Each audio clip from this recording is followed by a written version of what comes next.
भारत के राफेल लड़ाकू जेट किसी भी वक्त पाकिस्तान में घुसकर आतंकी हाफिज सईद जैसे आतंकियों का सफाया कर सकते हैं।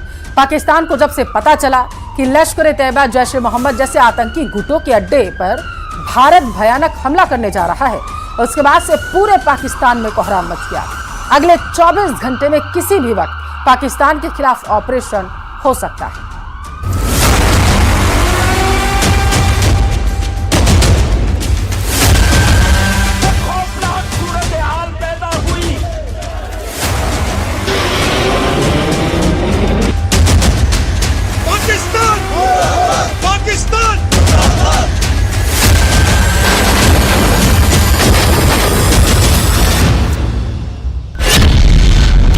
बंकर में छिपा हाफिज सईद, अमेरिका ने कहा मार दो। 22 अप्रैल को पहलगाम में हुआ पाकिस्तानी आतंकियों का हमला पाकिस्तान के लिए कोड़ में खाज की तरह साबित हो रहा है। भारत के इरादों को भांपते हुए अब अमेरिका के उपराष्ट्रपति जेडी वेंस ने खुलेआम एक इंटरव्यू में कहा कि भारत चुन चुन कर उन आतंकियों और उनके आकाओं को मारे जिन्होंने पहलगाम में 27 लोगों का नरसंहार किया। अमेरिका ने यहां तक कह दिया कि अगर भारत पाकिस्तान में घुसकर आतंकियों और उनके अड्डों का सफाया करता है तो पाकिस्तान को चाहिए कि वो भारत का साथ दे। ये हैरान करने वाले डेवलपमेंट पाकिस्तान की सरकार और पाकिस्तानी सेना के लिए नासूर साबित हो रहे हैं। अब खबर तो यहां तक आ रही है कि लश्कर ए तैयबा का चीफ हाफिज सईद अब पाकिस्तानी सेना और पाकिस्तान की खुफिया एजेंसी ISI ने सेना के इलाके में इसे छिपा दिया है ताकि वो किसी तरह की सर्जिकल स्ट्राइक में मारा ना जाए। हम आपको यही दिखाने जा रहे हैं कि अब ये पूरी तरह से साफ हो चुका है कि भारत आतंकियों से बदला लेने जा रहा है, फिर चाहे वो POK में हो या LOC में या फिर पाकिस्तान के अंदर कहीं भी छुप कर बैठे हों।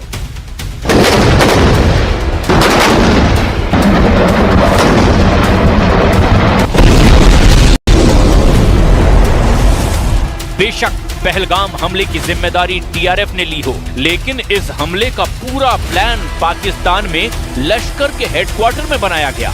जो खबरें आ रही है उनके मुताबिक भारतीय सेना पाकिस्तान के खिलाफ तैयारियों में जुटी हुई है। जब भी अटैक होगा इतना घातक होगा कि पाकिस्तान की सेना की नींव हिला देगा। इसी बीच ये खबर भी सामने आ रही है कि 26/11 हमले के मास्टरमाइंड लश्कर ए तैयबा चीफ हाफिज सईद की सुरक्षा और बढ़ा दी गई है। पाकिस्तान की आर्मी से उसे 3 लेवल की सुरक्षा मिल रही है। ऐसे में बड़ा सवाल यह है कि आखिर हाफिज पाकिस्तान के लिए इतना अहम कैसे हो गया जो उसे इतनी कड़ी सुरक्षा मुहैया कराई जा रही है। दरअसल पाकिस्तान की सेना को यह डर सता रहा है कि पहलगाम हमले के बदले के रूप में भारत का टारगेट हाफिज सईद हो सकता है। पाकिस्तान को अब भारतीय हमले का खौफ, 1000 पाकिस्तानी मदरसे बंद। इस वक्त LOC से लेकर POK तक पाकिस्तानी सेना और आतंकी पूरी तरह से बौखलाए हुए हैं। हालात ये हैं कि पाकिस्तानी सेना की 10वीं कोर LOC पर सैकड़ों टैंक लेकर पहुंच चुकी है, जबकि पाकिस्तान के जैश ए मोहम्मद और लश्कर ए तैयबा जैसे आतंकी संगठनों ने अपने अड्डों को पूरी तरह से खाली कर दिया है। जो जानकारी मिल रही है उसके मुताबिक पाकिस्तान में 1000 मदरसे बंद हो चुके हैं। सूत्रों से मिली जानकारी के मुताबिक पाकिस्तान ने POK में अगले 10 दिनों के लिए सभी मदरसे और धार्मिक आयोजन बंद कर दिए हैं। POK में मौजूद 1000 पाकिस्तानी मदरसों को बंद कर दिया गया है। पाकिस्तानी अधिकारी खुद मानकर चल रहे हैं कि भारतीय सेना यहां पर हमला कर सकती है। न्यूज एजेंसी रॉयटर्स के मुताबिक पाकिस्तानी अधिकारी हाफिज नाजिर अहमद ने माना है कि मदरसों को अस्थायी रूप से बंद कर दिया गया है।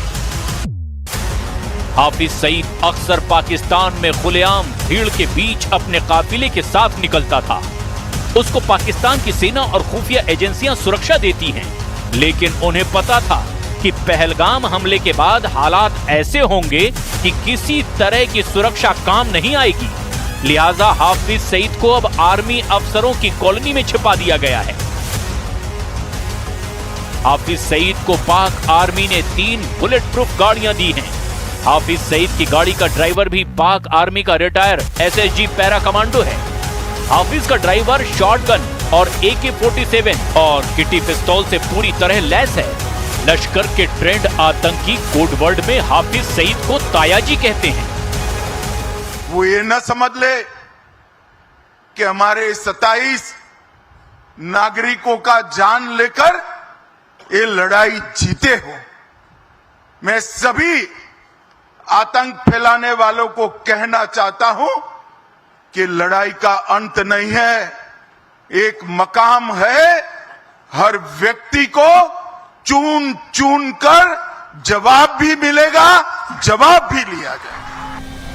इधर दूसरी तरफ पाकिस्तानी सेना की पोस्ट ने नियंत्रण रेखा यानी कि लाइन ऑफ कंट्रोल के उस पार कुपवाड़ा, बारामूला, पुंछ, नौशेरा और जम्मू और कश्मीर केंद्र शासित प्रदेश के अखनूर क्षेत्रों के सामने बिना किसी उकसावे के छोटे हथियारों से लगातार 9 दिन से फायरिंग कर रहे हैं, जिसका जवाब भी भारतीय सेना दे रही है।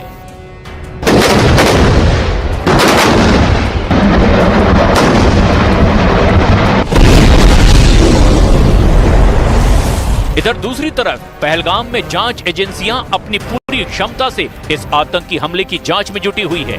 उस पर अब बहुत बड़े खुलासे होने लगे हैं। दावा तो यहां तक किया जा रहा है कि TRF के इन आतंकियों के पास चीन से बने सैटेलाइट फोन थे, जिसकी मदद से न सिर्फ आतंकियों ने टूरिस्ट को मारा, बल्कि नरसंहार करने के बाद इसी सैटेलाइट की मदद से घाटियों में गुम भी हो गए।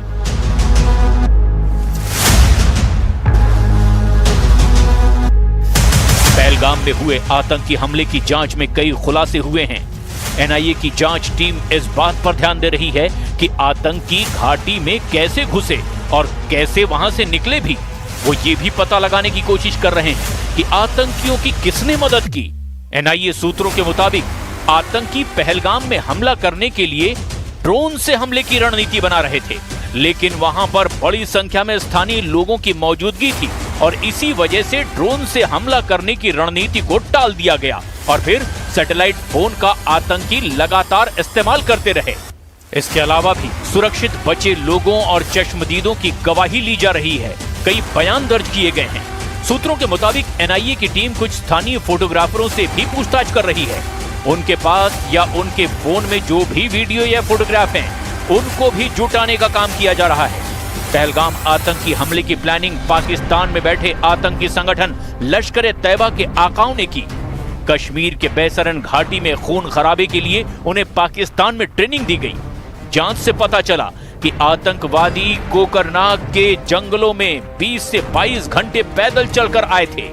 आतंकियों ने एक लोकल कश्मीरी और एक टूरिस्ट से मोबाइल फोन छीना था। हमले में 4 आतंकवादी शामिल थे, जिनमें 3 पाकिस्तानी और एक स्थानीय आदिल ठोकर हुसैन था।